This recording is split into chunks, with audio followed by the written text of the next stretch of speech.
Assalamualaikum teman-teman. Perkenalkan, nama saya Nur Indah Rizky Stiani, NIM 18070166165. Di sini saya akan mempresentasikan tentang studi kasus anak ADD atau Attention Deficit Disorder. Apa sih anak ADD itu? ADD singkatan dari Attention Deficit Disorder. ADD adalah suatu jenis gangguan pemusatan perhatian di mana penderita mengalami kesulitan dalam memusatkan perhatian, sehingga perhatiannya selalu beralih namun tidak disertai dengan hiperaktif. Jadi, anak ADD adalah anak yang memiliki gangguan pemusatan perhatian namun anak tersebut tidak mengalami hiperaktif. Selanjutnya, studi kasus anak ADD.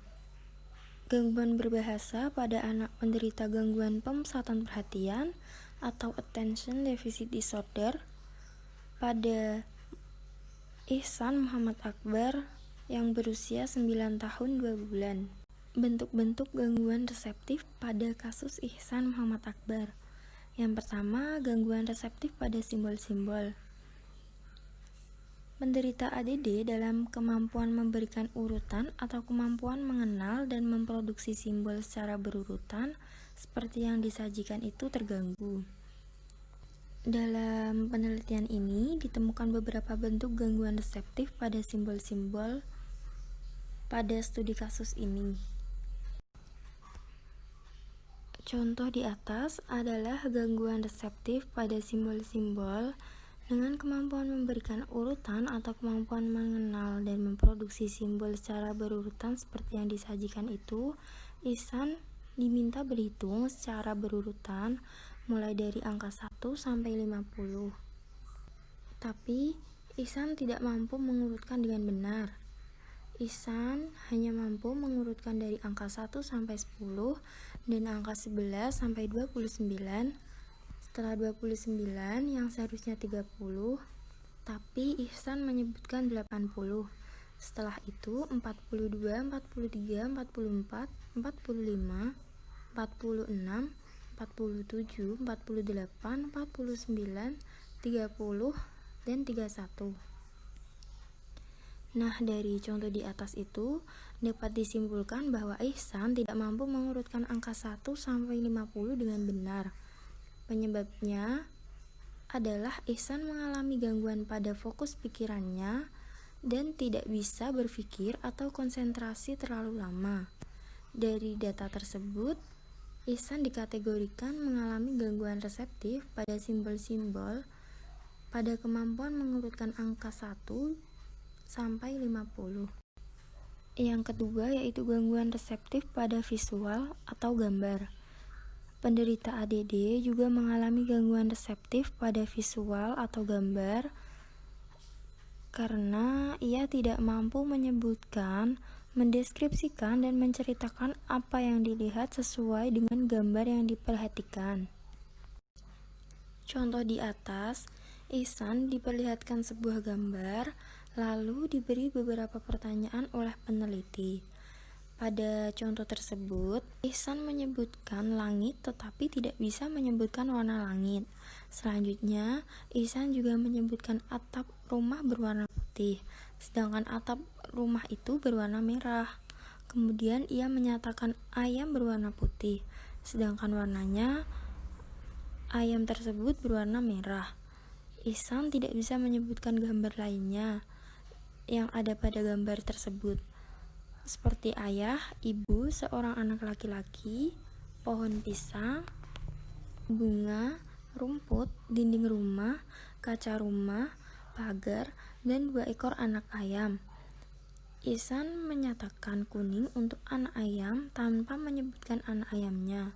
Jadi, pada contoh di atas dapat dikategorikan Ihsan mengalami gangguan reseptif pada visual atau gambar, terutama pada benda-benda dan warna-warna. Yang ketiga yaitu gangguan reseptif pada auditorik atau suara. Ihsan juga mengalami gangguan berbahasa pada auditorik atau suara. Secara sederhana, pengujian terhadap daya dengar Ihsan dilakukan saat berkomunikasi. Dari setiap pertanyaan, perintah, maupun ekspresi lainnya, Ihsan mampu merespon dengan baik. Pertanyaan dan perintah tersebut dikatakan kepada Ihsan dalam jarak normal komunikasi sekitar 1 atau 2 meter. Contoh di atas adalah contoh dari gangguan reseptif pada auditorik atau suara. Dari serangkaian pertanyaan di atas, disimpulkan bahwa Ihsan tidak mengalami gangguan bahasa pada auditorik atau suara. Pada pendengaran, Ihsan masih bisa mengucapkan dengan baik saat ditanya beberapa pertanyaan. Selanjutnya yaitu bentuk-bentuk gangguan ekspresif atau produktif dalam bentuk gangguan fonologis pada Ihsan. Pada kasus gangguan ekspresif atau produktif pada anak penderita ADD, terdapat gangguan dalam memproduksi bunyi bahasa sehingga diperlukan kajian fonologi untuk mengetahui bunyi-bunyi yang terganggu. Contoh di atas adalah gangguan ekspresif produktif dalam bentuk gangguan fonologis pada Ihsan. Berdasarkan contoh di atas, gangguan berbahasa yang dialami Ihsan disebabkan oleh faktor genetika, kelainan organ bicara, retardarsi mental, kelainan sentral atau otak. Jadi, kesimpulannya adalah bentuk-bentuk gangguan reseptif pada kasus Ihsan Muhammad Akbar terdapat dalam persepsi sensoris atau pengenalan simbol-simbol, visual atau gambar, sedangkan auditorik atau suara Ihsan tidak mengalami gangguan. Gangguan fisiologis yang paling banyak ditemukan berupa penggantian yang diikuti oleh penghilangan, penambahan bunyi, dan ketidakteraturan bunyi tidak ditemukan dalam tuturan Ihsan. Fonem vokal yang telah mampu diperoleh Ihsan adalah A, I, U, E, O secara umum.